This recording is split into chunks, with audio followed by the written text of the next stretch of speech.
Je veux d'abord vous remercier d'être nombreux pour cette conférence répondant à l'invitation que je vous avais lancée il y a un an. Car il y a un an, la France décidait de prendre une initiative pour la paix au Proche-Orient.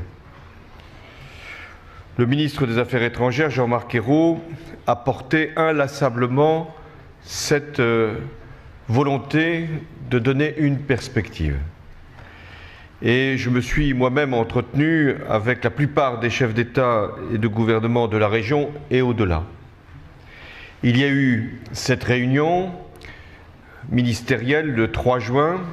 Elle a constitué une étape importante puisque nous sommes aujourd'hui réunis dans le cadre de cette conférence.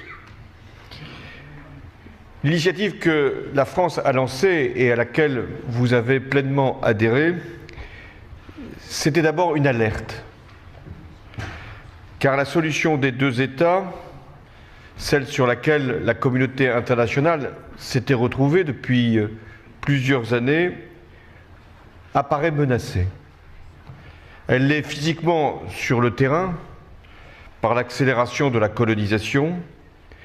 Elle l'est politiquement, par l'affaiblissement progressif du camp de la paix.